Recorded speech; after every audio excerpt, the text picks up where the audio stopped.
Welcome!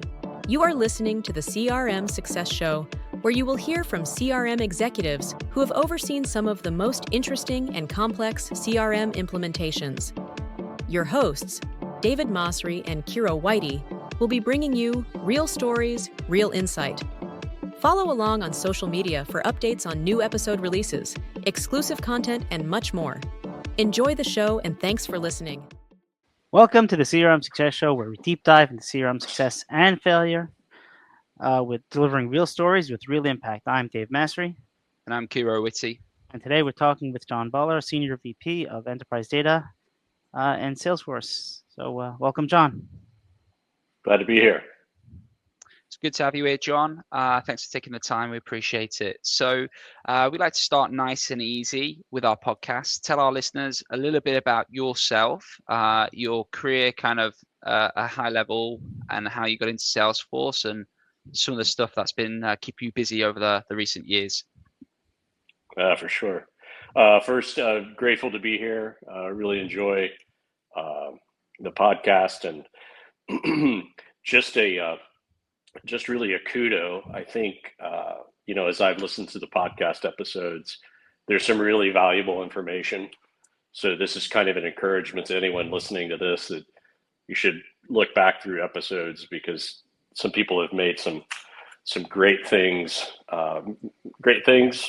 sometimes some great mistakes that you can learn from.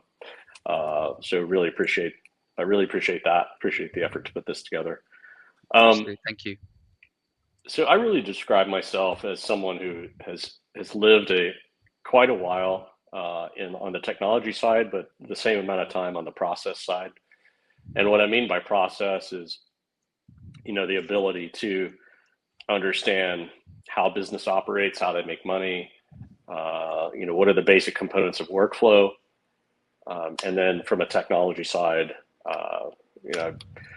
I started building databases early in my career and moved into user interfaces and other things. So my skill set matches nicely with what I was asked to do for the Salesforce program. I led for upwards of 6 years, and my challenge in that really was to try and have both of those conversations with business users.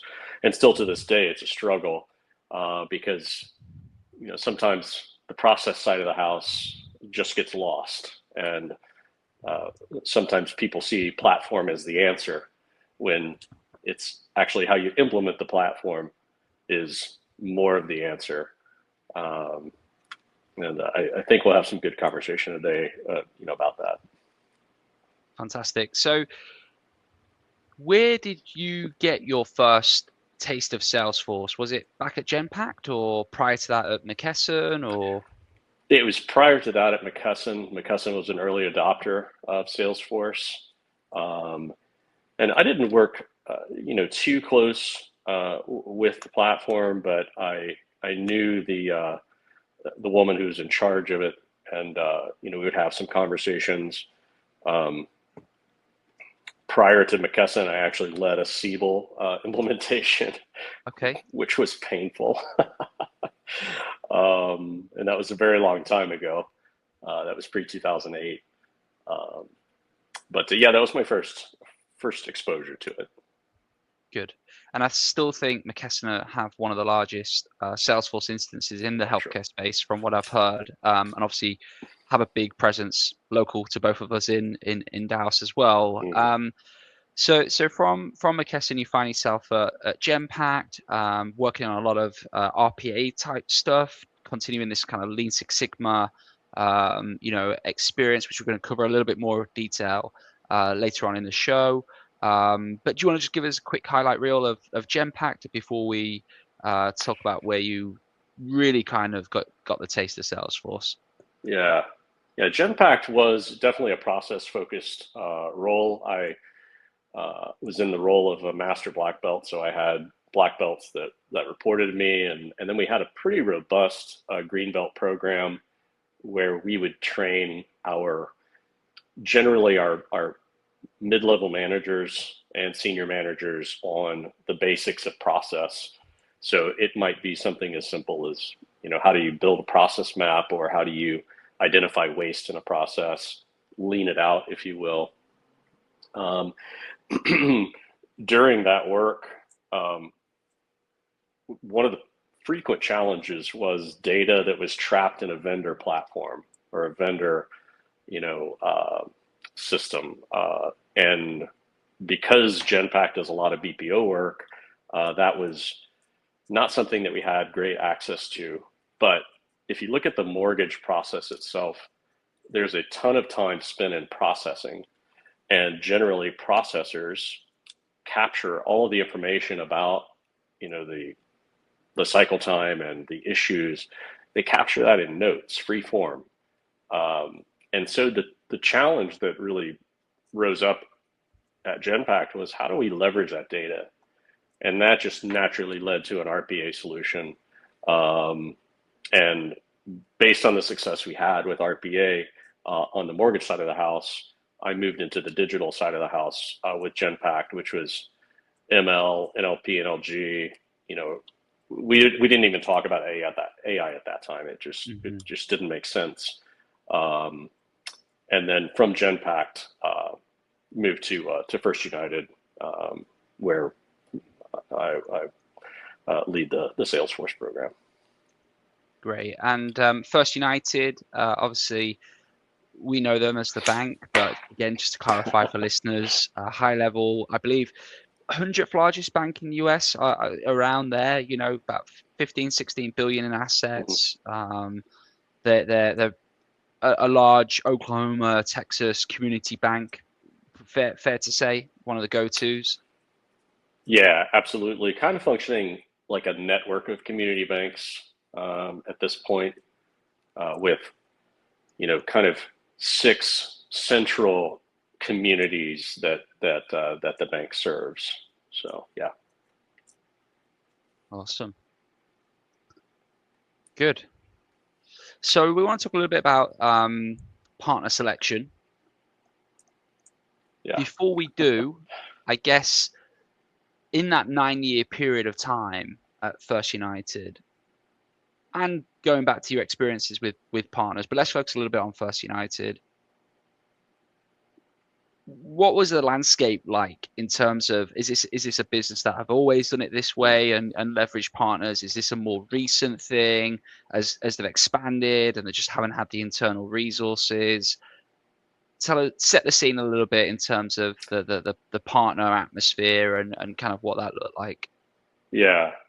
So I would say that prior to us getting on this journey of implementing Salesforce, which started at the end of 2019,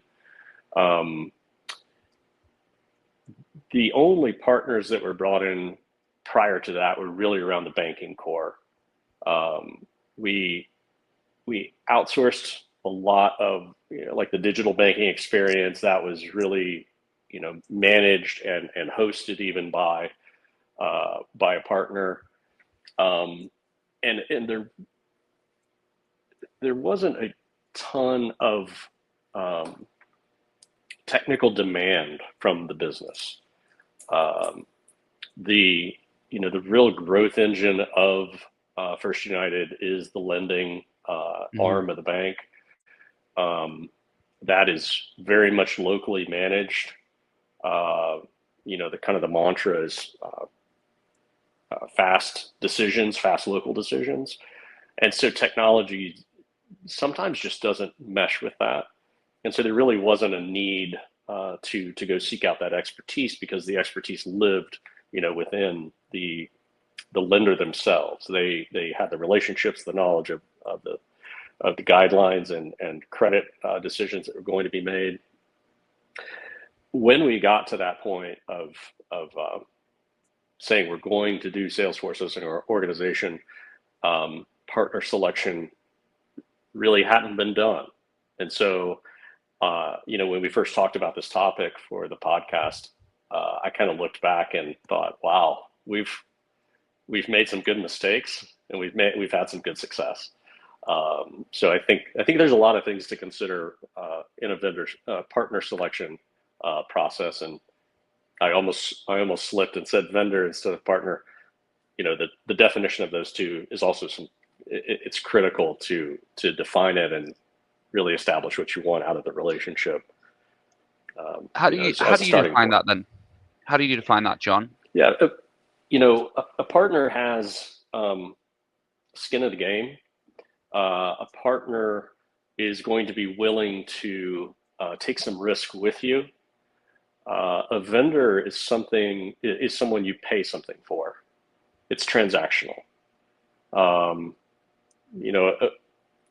vendor isn't going to be as flexible. And of the 10 or so total vendors/partners that we've worked with, we've seen vendors come in the door and we've seen partners come in the door. And they act differently. So, if I were starting this process again, in 2019, knowing what I know, I would want to be very careful with those early intro conversations. How do you show up as a partner? How do you show up as a vendor? Or maybe just not even use those words and ask them to describe how they show up. Because a partner is in it for the long run. A vendor is, we got the 6-month SOW, and at 6 months and a day, we're done, or we're gonna present a change order to you. So, in terms of like an actual contract, though, do you see a different contract between a partner and a vendor, or they're generally the same? I to be completely honest, like I've always just thought of it as marketing. Partner sounds better than vendor. But at the end of the day, right? I think that's a great point, Maz. That if people want to present themselves as a partner, then they could market it that way. But to your point, contracts can be very explicit. They could be very detailed. There could be 7 or 12 or 20 pages of deliverables and outcomes that are going to be that everybody's signing up for. When we wrote our first SOW with the partner that we eventually selected, it was open-ended, and it was intentional to be open-ended and really focus on an overall outcome as opposed to 35 deliverables, because honestly, the bank and the leadership and the decision makers and the technology side of the house, we didn't know how to answer all of those questions at the beginning of this process. We were learning. We wanted a partner and we wanted a trusted advisor. And so some of the really honest conversations as we were going through this vendor selection process, partner selection process, and we had 3 in the mix that we went through the entire process with. It talked about, how do we ensure that we're getting what we want and you're getting what you want, and we make lives better for our employees and ultimately our customers.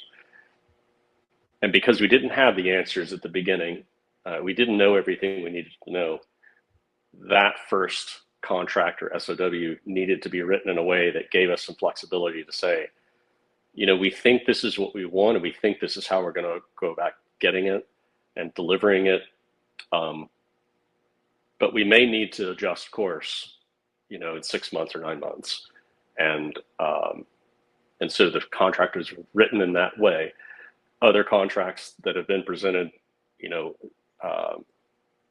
are much more explicit, and sometimes those lead to an inordinate amount of change orders, which is just additional expense, additional overhead, and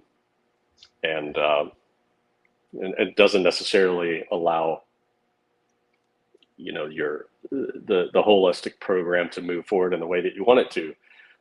You want to be able to broadcast to your users, hey, this is coming, you should be excited, start that change management process. and sometimes that gets in the way. Yeah, so that makes sense. So it's a the consulting world, the entire consulting world is a funny place because they generally will always push time and material contracts, like always. There'll often be some kind of scope in there, which is why you need a change order and an estimate. And then there's some language in terms of, this is only an estimate. If we're going to go over, we have to tell you, and we'll discuss it. And it's estimated based on the scope in here. So here, essentially, what you did was sounds like you kind of. So normally, the way I would approach this kind of thing, like we don't really know what we want, is we'll say, okay, let's just start with a pure discovery project, tighten that up, and then follow up with a second SOW. Is that what you guys did, or you did something different? Now, I will say that when I've worked for SIs, not as an external entity, I would get pushback, and then and I would get a comment like something along the lines of like, I'm trying to close a bigger deal here. Like, why are you making this a small project, right? But that's because I'm thinking in terms of delivery more, right? I'm not a salesperson who's looking to make commission. So but I get that response. Was that so? Like, how did you position that the scope? Was it just in terms of we're going to do discovery, then have basically your building saying we know there's going to be a change order or a second SAL after we work through, get a better definition of what we want, what it's going to look like? Yeah, that's a really interesting situation, and I'll try to make this brief. So we did begin a discovery with a discovery SOW, and the firm that performed it, I want to say it was an 8-week engagement. It potentially was a 12-week, but that's been a long time.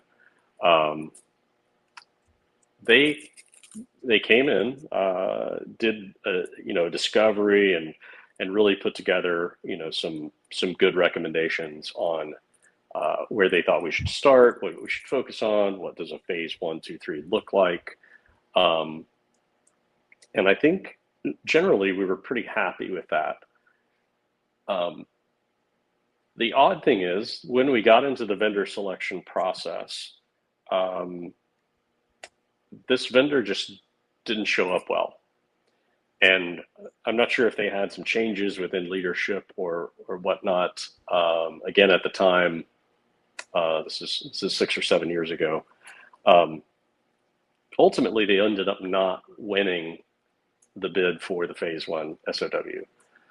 The same vendor who did the discovery didn't win the implementation. They did not win the implementation. And so I the think sales guy was right. Don't cut this SOW down. Yeah, I think you can kind of infer how poorly it must have gone for them to not win the phase 1 SOW after already winning discovery. But that is essentially what happened. We ended up doing a smaller discovery with the partner that won the SOW for phase 1 and 2. And I will tell you, there's a piece of ownership of the partner that was at play here, because our lines of business didn't have good, and I hope that this doesn't rub anybody the wrong way if one of these leaders happens to listen to this, but we didn't have something that could be communicated to the partner in a clear and concise manner around our process. We didn't have great process documentation. We rarely had process maps. And even if we did, what was on paper largely wasn't reality. It could even be aspirational. Our process should work like this, because I can't really put down how ugly the process is on paper. I would be ashamed by that or something. So I feel like one of the learnings is our discovery should have been longer, and our partner could have done more due diligence with us. Now, not to say that they weren't successful in our first few phases. We had huge transformational success,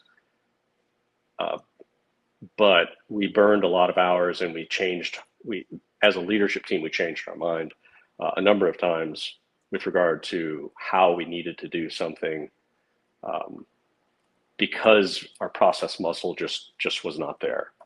And it wasn't ready for a platform like Salesforce, which is it's absolutely a forcing factor in corporate America, because things have to be codified. You need to know how your process works before you build it into a system, and if you haven't done that work, it makes life really difficult at times. All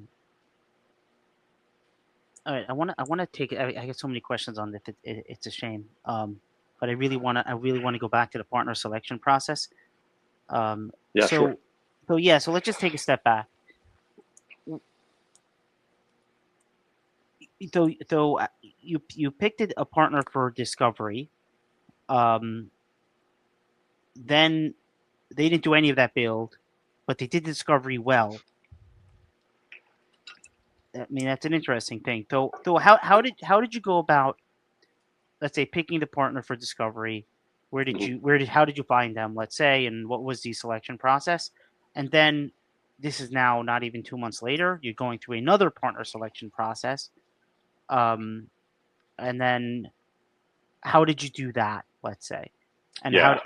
how did you change? And like, since we're talking about it, what do you guys do wrong? Sure. So the two selection processes were vastly different, and they should have been the same. We did not. I'm going to say it this way. The discovery SOW was measured in the tens of thousands. Obviously, the phase 1, phase 2, those type of SOWs that last months, those were not measured in tens of thousands. So the bar that was set for the discovery SOW was maybe a little low. The selection process might have been a little casual. And I don't think really anyone understood that should all be one process, one decision, because there was a lot riding on that initial discovery. We were going to make decisions around the structure of the program, the funding, the timeline, the change management aspects. All of these things were going to be coming out of this discovery, but yet the decision was made to just, we've been talking to these, to this group. So, I mean, that they can do that, right? And they're going to do it for X, and that's fine. Let's just do that. So it was casual. It was a decision that was made very quickly. As we then stared at what we anticipated to be, a much larger number for a phase 1 or phase 2 or both combined implementation, everybody's radar came up and said, "Oh my God, we have to do, now we have to do this, with a quite a high level of due diligence." The bar was raised. So it wasn't casual. It was formal. Now we didn't RFP. I think the thing that led to that was, again, we had some relationships. We had other banks, non-competitive, but peer ranked banks, and we had input from Salesforce as to who we should shortlist our vendors, our partners, And that process really was, it was a combination of interview, quantitative kind of measurement in terms of scorecarding, if you will. It included, references and researching the style of work, talking about industry rep. We used a committee for that process. So it wasn't one person, it was a decision maker. I believe we had 3 people on that committee. It was talking about areas of expertise for any of these partners, any of these SIs, which we saw some of them had, deep experience in change management, and some had very little. How quantitatively can they measure success, for our organization? What were they, saying would define whether or not we were successful? Could we look at a metric or a combination of metrics? What was their style of working? That probably played a heavy, that was a heavy factor in our decision process. And here's the simple reason. We felt very strongly that this program needed to be managed in an agile manner, and it needed to leverage, everything you think about with agile. So sprint cadences, refinement. How does that all play into our SDLC? And we had very little experience in agile. We needed a partner that would come in and take on and partner with us, I should say, to upskill everyone in terms of agile. What does that mean? How do we work together? Extremely important. How quickly do we make decisions, and who's empowered to make those decisions? All of those things were, no joke, captured in a spreadsheet, scored, and then we handed that out, after the partner interviews and presentations, which we, required.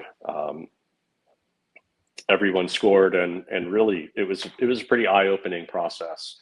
I'm very glad we did it, because the partner that we selected for the first 4 phases, really did a great job, had a great culture match, and that was very important. And I think that came out in, partnering with us to upskill in agile, change management, and then and the structure that was written into the SOW, being somewhat open-ended, really focusing on some kind of intangibles, like we want to improve the employee experience in these manners, in these ways, but we don't today have any metrics on that. We just didn't. We just knew it needed to be improved, and we could see the path. But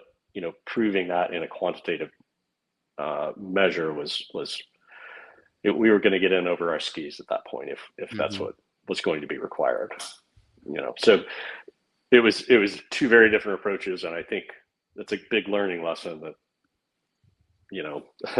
who you choose to start this process and how you choose them is an important decision, and it should have carried over, and we should have done everything the same way, but that's a learning.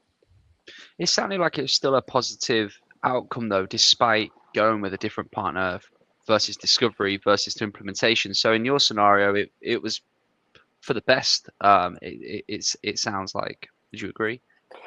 Yeah. To borrow that agile terminology, we failed fast. Yeah. On partner selection. Sometimes it's what it's about. I guess one thing I'm curious about, obviously keeping that statement of work fairly flexible, etc. What is your reaction then, therefore, when it comes to change orders, which you did say change orders mean additional expense? How do you mitigate that? How do you find the balance between, because I get it from like an SI perspective, you want it to be black and white as much as possible. Yeah. If it's not on a time and material basis, obviously, you've got a price project, P&L, profit, loss of what we're going to be profitable on this project, how many resources. So I get it from that perspective, but I see the benefit from the customer side as well. So when I'm curious, was the scope creep as a result of keeping it open-ended without maybe the guardrails you would typically expect to see? And how was yours and the business's reaction when it was like, well, this wasn't in our initial scope and we should pay them more if we need it? Yeah. So I mentioned, really ownership of the partner relationship a little while ago. That we've had very mixed success with. Okay.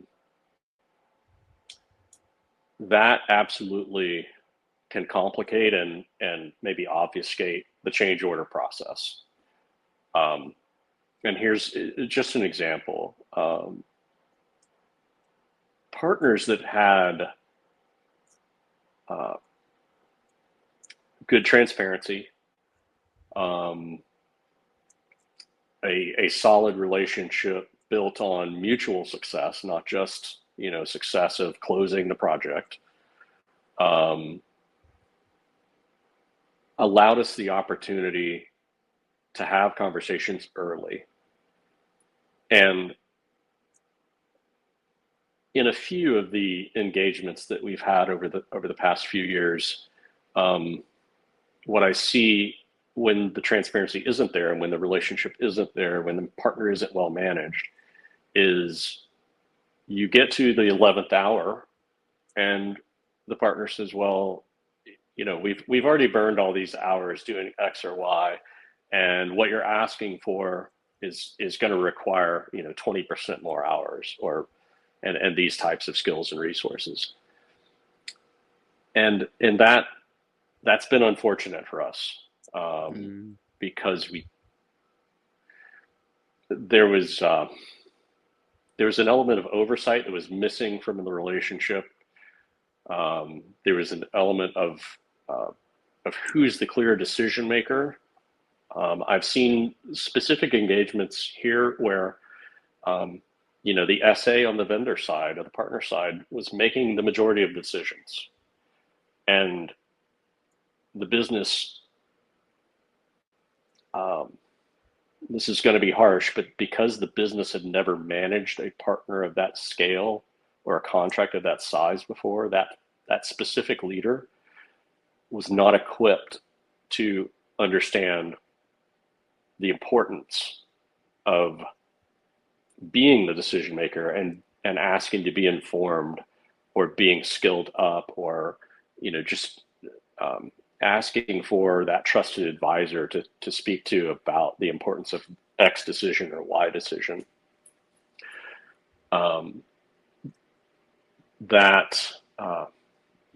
can't underscore the importance of the relationship and the transparency.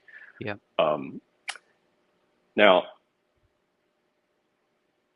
and this is probably fairly transparent, maybe too transparent. That first large SOW, we sat down with the partner and we said, look, these are the things that we want to do. We're not exactly clear on how each of these is going to be stood up, but this is the outcome that we want. This is the experience that we want to deliver. And there were integrations and pursuing single pane, and there were some data considerations.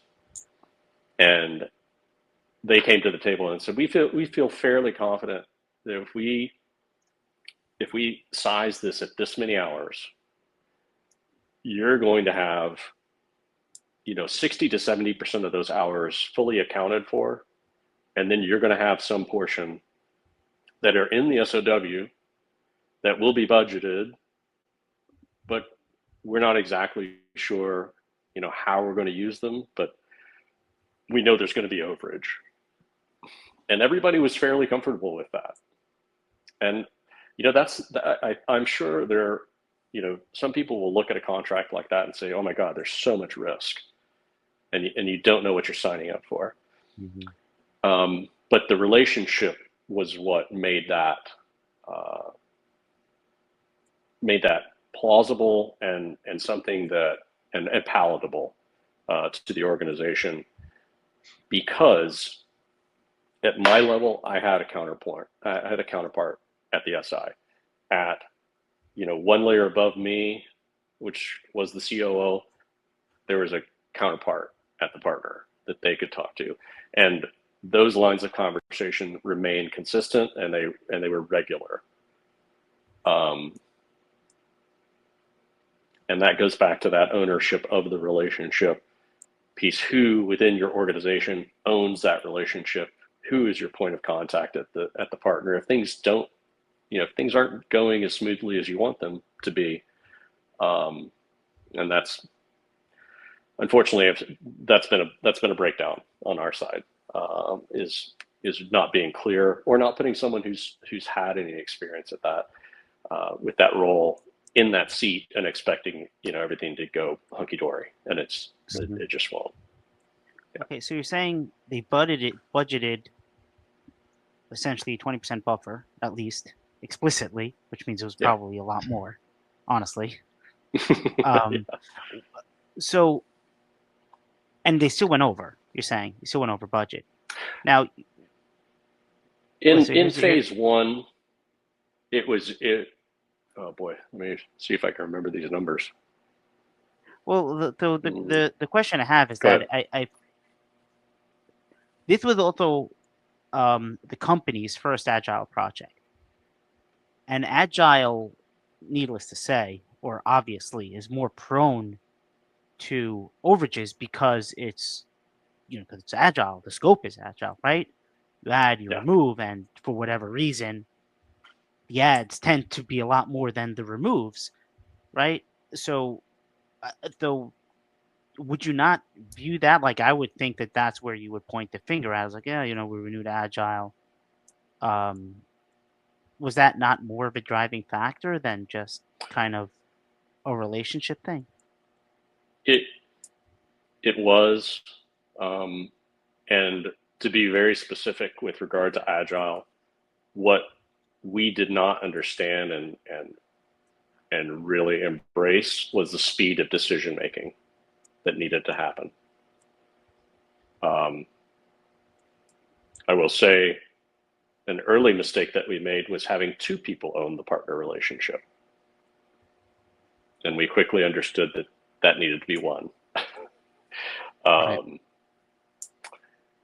So, how we delayed our own decisions led to some of that lag and inefficiency. And absolutely, you're spot on. It has to do with how Agile works and how it's structured, and how you iterate. So yeah, I hope I answered your question, Maz. Yeah, you did. Just one last follow-up on that. It's kind of a two-part question. Did your partner tell you, look, your indecisiveness is killing our budget? Were they that explicit? But they should have been. Any good partner would have been. Yeah, and if so, even if you have a good relationship and you have a good relationship manager, they're not the decision maker, right? So they need to push back on those who are, right? Yeah, and the first question, yeah, they absolutely did. They had to pull up and said, guys, we have to talk about this. This is we're not getting decisions fast enough. We're going to be slowing down the process. And that was great feedback. It wasn't positive, but it was something that we could action on, and it was timely. So we made that correction, I would say 3 months, 2 to 3 months into into that phase one. Okay, so a couple of quick questions on the topic before we wrap up the partner selection piece. In general, given it's a bank and given there are nuances with banking, right? Regulated environments, you're using Salesforce, you're using nCino. There are partners that specialize in nCino but don't specialize in financial services as an industry. Specialize in Salesforce as an industry. Their expertise is in financial services. There are partners that do financial service cloud that have no interest in getting involved in nCino, for example. Right. So how do you go about identifying a partner in the first place? I know you've got your matrix, etc. You've got the AE recommendations, but in your mind, is there that peace of mind knowing that, okay, well, no CEO ever got fired for hiring a big five consulting partner, let's just play it safe, go there? Do we go into the nitty gritty? Okay, who are the specialist nCino partners? Who are the specialist community bank partners, right? Did you favor more enterprise partners? Did you favor more boutique partners? Did you just favor geographic? Because I know sometimes being in Texas, we like to work with local people and go Right. for like, regional partners as well. Was it a combination of all three? Just some thoughts there. Yeah, just to I add would to say, that, how much of it is just pure gut or the it factor, let's say? I would say over the course of the program and the course of the years that this has been going on, we have gone from small boutique, less than 100, all the way to big four. In fact, 2 big fours that we've had in-house. Those all show up differently, and it is almost always the style of the engagement manager or the relationship manager that's with those firms that really drives how does this look and feel. The first one was, to your point, Maz, there was some gut in that, and we did not bring in big enterprise, and we didn't bring in small boutique. We brought in 3 partners that were all about the same size. They all had good, strong recommendations, and they were all doing well within the Salesforce ecosystem at that time. Because we didn't know what we didn't know, and there was going to be some assumption and some risk that we just had to accept.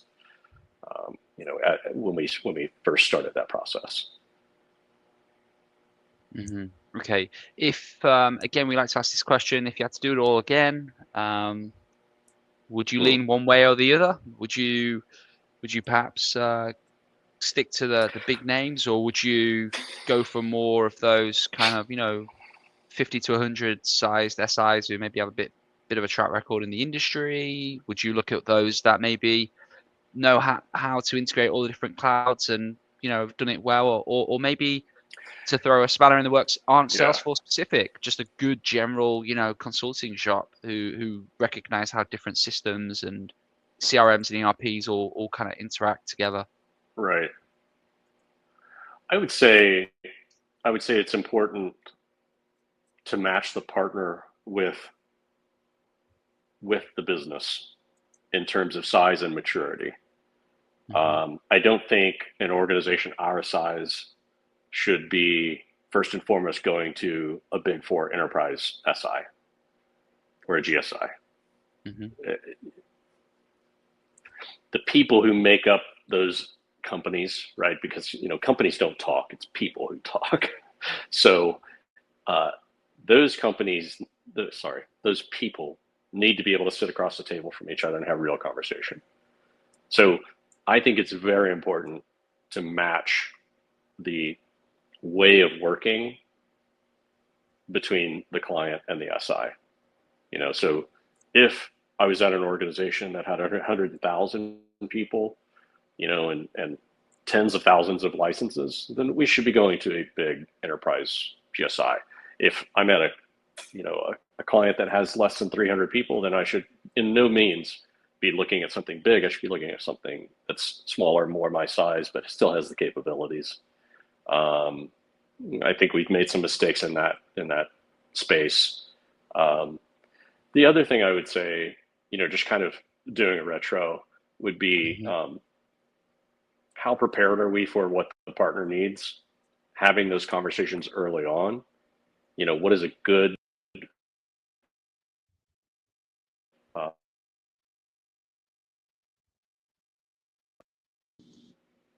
do? Oh, I think I might have lost him. There we go.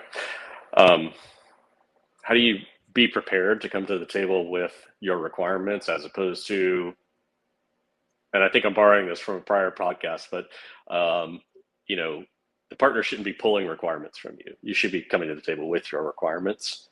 That's huge. And then the data side.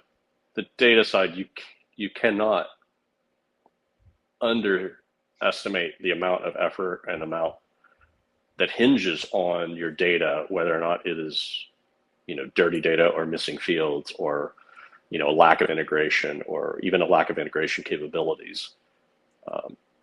Those things I would have weighted those much more heavily in our process because they just drive a lot. I think it's a fair way to wrap up the segment. Is it's okay evaluating are they a good partner, but maybe the question needs to be, are we a good customer for them, right? The onus is on both sides. It takes two to dance or two to party, whatever the saying is. And as a customer, you have a responsibility as well to the partner. I mean, you said it yourself, right? To make sure that the requirements are captured and presented, and we're all in that engagement, right? Yeah. It is a priority. We're seeing them as co-workers, as colleagues, right? Just because they are under a different name doesn't mean they're not equal and don't deserve priority meeting and so on. So I think that's a question that, yes, it's a competitive partner space. I think there's over 3,000 partners or something in North America.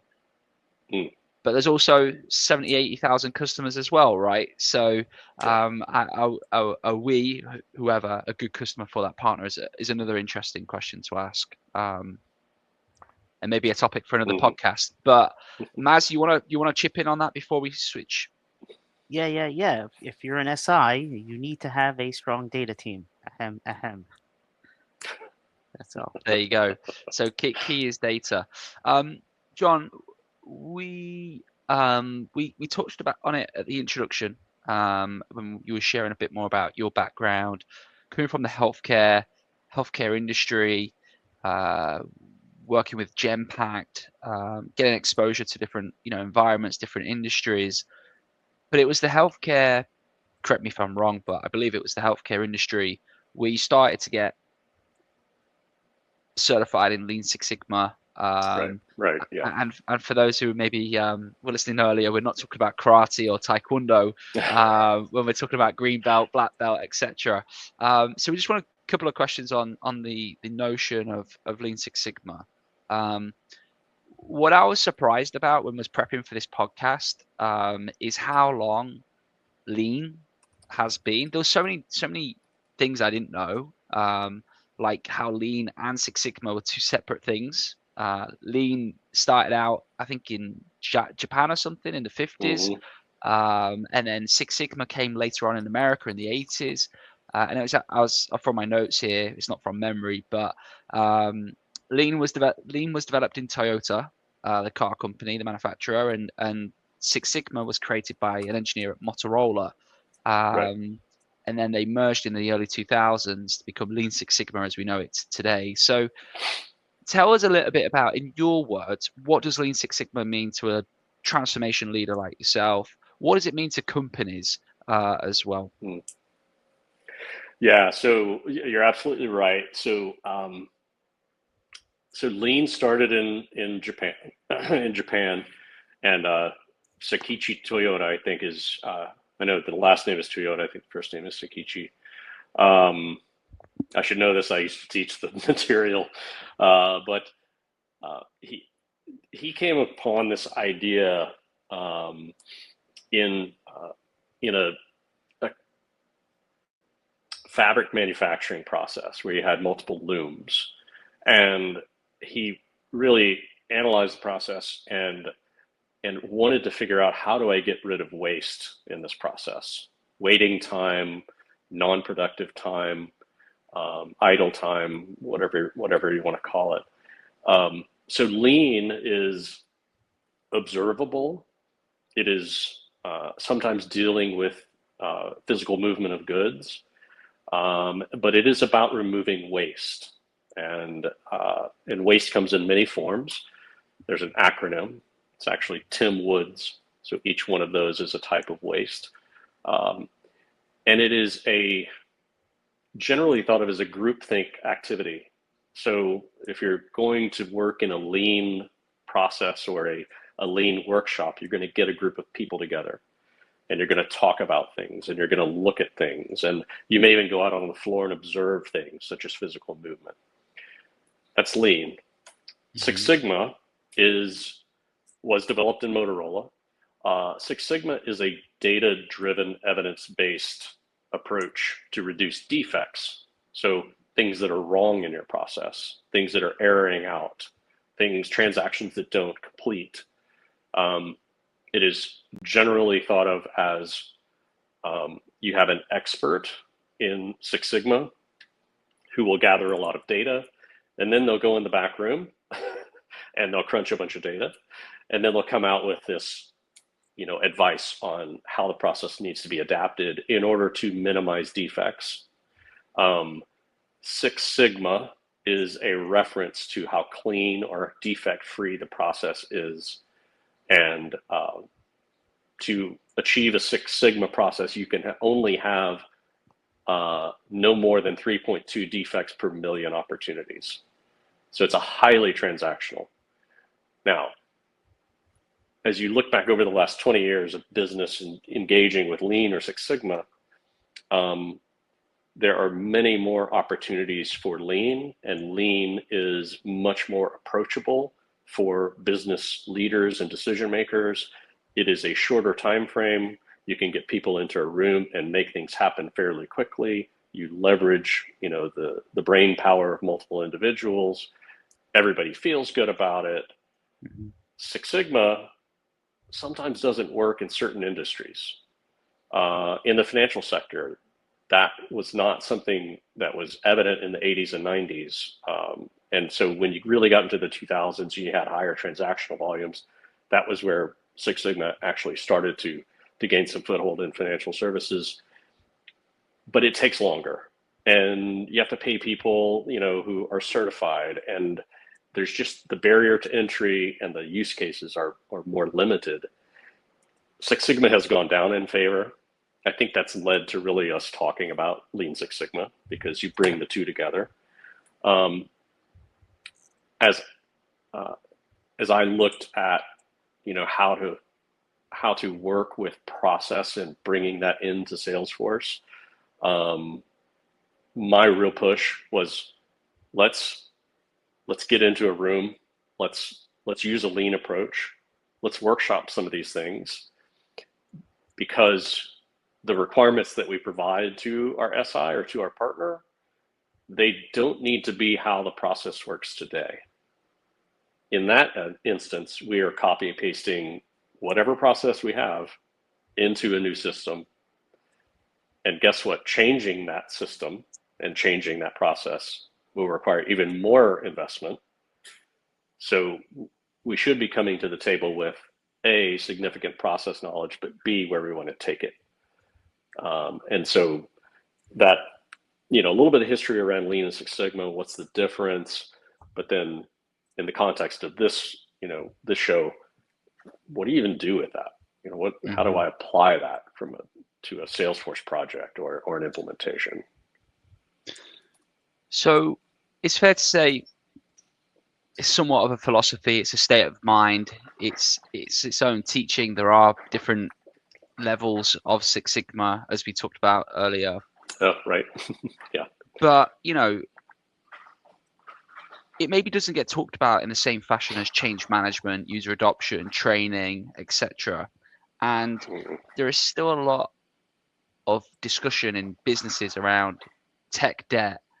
Even scope creep is arguably waste. right? So the idea is is Lean Six Sigma in a practical sense just basically process improvement on steroids, right? Is it just let's just try and be 1% better, 5%, say 5%, improve speed to market by X? Is it simply just that? And is it unrealistic to expect more businesses to just are businesses using Lean Six Sigma without recognizing they're using it? Do you think, or? Let me differentiate for you, because I understand where you're going with the question. Anybody can improve a process, and you can do simple things such as look for when things are sitting around not being used, identify when a machine, a process, a server is not being fully utilized, mistake proofing, keeping a neat and orderly, say, assembly area. Now, I know we're not really talking about physical goods here, but those things are kind of common sense. Lean is a collection of tools and approaches and a certain methodology that are specific to Lean, and they're necessarily not taught anywhere except Lean. One example where it's kind of blurring the lines would be 5 why. 5 why is simply asking why 5 times to the same person about the same problem, and you get to the root cause, or you have a good shot at getting to the root cause. Mm-hmm. Lean is that collection. So you have to be intentional about Lean. Can you skirt the edges and do some Lean work without using the full tool set? Absolutely, because a lot of it is common sense. It is things that are observable. Six Sigma, highly specialized. You start talking about a normal distribution over a population that is of significant size to be statistically significant. Those things you don't just happen upon. So yes, Lean and Six Sigma is process improvement on steroids, but each of them have their own tool sets and methodologies and process that you should be working through in order to make sure you get the best results. So hopefully that it does differentiate a little bit. Yeah. It does. Do you think you'll apply Lean or Six Sigma practices in your next Salesforce specific environment? Do you think it has a place still in the Salesforce ecosystem specifically, or will it depend on the industry, do you think, that you end up within? I'm going to give you a yes and yes. Politician's answer. Well, and I hope, but a big component to buy-in for Lean, Six Sigma, process improvement, operational excellence. There's all kinds of words that mean very similar things. A big component is whether or not the business invests in people who work on the business in addition to people who work in the business. Case in point, if you have a company that has 20 people, you probably can't afford to have one of those people whose sole job responsibility is to look at process and making sure that they are working on how well the business operates. They are more than likely going to be a producer or have something that's significant in keeping that business a going concern. If you look at a company that has 100,000 people, absolutely, you're going to have a need for investment on people who work on the business, not just in the business. Because if you change a process and it saves 5 minutes for 1,000 people, that's significant. And so those economies of scale play in there. So to come back to your question, absolutely. And if the leadership team isn't convinced for this program that we need some investment in process or Lean Six Sigma, then hopefully I can make the case. Good. Where do you think it should sit within a business? Is it somebody at executive level like yourself? Is it something that perhaps an individual contributor should drive and champion, maybe like a solution architect perhaps, or where do you think it should sit? Does it sit across, is it the responsibility of many people? Yeah, that's a great question. It has to have a sponsor. Getting into these workshops and doing the work around either Lean or Six Sigma or both, it requires time and commitment. So you have to have someone at an executive level who says this is important and we believe in this and this is how we operate. It cannot exist, without that. Now, my view on operational excellence is it is a kind of a four-headed monster, at least a three-headed monster. You have to have someone who knows process and knows process work and Lean or Six Sigma or both. If it is Six Sigma and Lean to a certain extent, you want some good data, and you need someone who helps prepare that data so that you can measure your process. Generally, that's analytics. So you have continuous improvement staff, you have analytics staff, and then in order to make sure that these projects move forward, you need some sort of PMO. So in my book, continuous improvement operational excellence is a three-headed monster: PMO, continuous improvement, and analytics. And then if you convince everyone, you layer automation on top of that, and it gives you another way to accelerate improvement, to bottom line and efficiency, but also end user experience. So how would you, or how do you apply this to software build, or even specifically Salesforce, right? Because if you're looking at I'm manufacturing, widgets and I'm making, 10,000 a week, it's very easy. Sample them, see what my defect rates are. How do I improve it? How do I streamline? Because it's a very repetitive process, and you have a large sample size. Software is often, right, it's a one-time build. You're doing it once. Maybe you'll have a phase 2 or phase 3, but that's definitely not a large sample size, and it's so specialized, right? Each one is different. Each business unit is different. Each rules are different. Yeah. So how do you even get to a point that you have enough data to do this kind of reflection on it? Yeah, Maz, you're hitting on the kind of the crux of the issue here, and why, to a certain extent, businesses have pulled away from Six Sigma. There's many more opportunities where you don't have the data and you have a process that needs to be refined, or it needs to be improved, or you just, you have a faster time to market requirement. Lean is much more applicable in the process work that goes into your software development. It definitely focuses a lot more on how things are happening and why we have this process. So my advice is, within user story capture, requirements gathering and refinement, there should be some process work that occurs in there. Generally, it's a lean approach. Let's look at waste. Let's look at, where things are sitting idle for longer than they should be.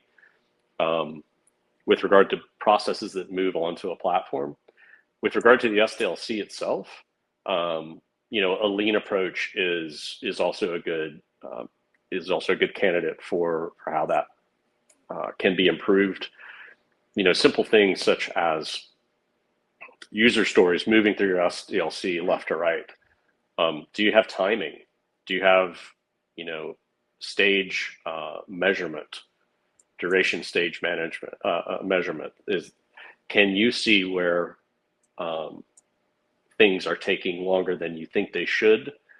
Are there duplicative steps, in your SDLC? Are there areas where you can combine? Are there areas where you need to split? Do you look at, parallel work streams as you move left to right? lots of ways to work on the processes that are coming onto the platform or work on the SDLC itself. Applies to DevOps as well, and environment management and how code is moved and environments are refreshed as well. There's definite opportunity there. Just leveraging that approach in a simple manner is a great start. Yeah, you could Awesome. capture your data in Jira, right? I guess for your stories. Last question, and then we'll hand it back to Kira to wrap. So you did Agile, you said, right? And they track everything in story points as opposed to hours. So how do you track your velocity and run Lean Sigma with story points? This non-additive thing, t-shirt size. Yeah, what we ended up doing was just re-looking at how we point items, being more specific, and then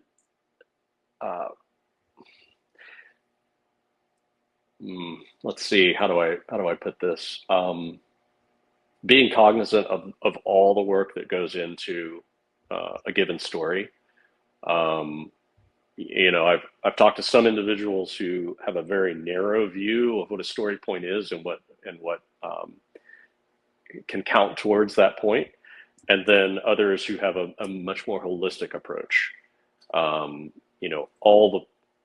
the points at which this story gets touched as it moves through that SDLC and who's responsible for those touches. There's a lot of negotiation with that.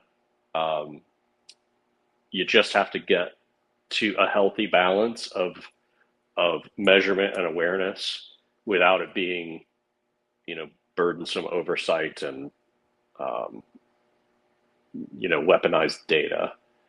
I think there's a gentle touch there, requires some negotiation and just being as open, as transparent as you can be with regard to how that's applied. I think that's the best answer I can give you.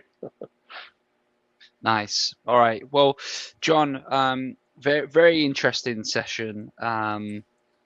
Partner selection is one of the biggest topics and difficulties that we hear from customers. So I think some of the ideas you raise will resonate, and some of the observations and comments I think will resonate. So great topic covering that. And I think, I've always been at a soft spot for Lean Six Sigma. I think it's got a place in today's world, and I think it's just trying to find where it sits. And I think, there's flavors of everything that should be taken and applied and put together. So I guess if anyone wants to hear a little bit more about partner selection or Lean Six Sigma, they can reach out directly to you and pick your brains. Absolutely.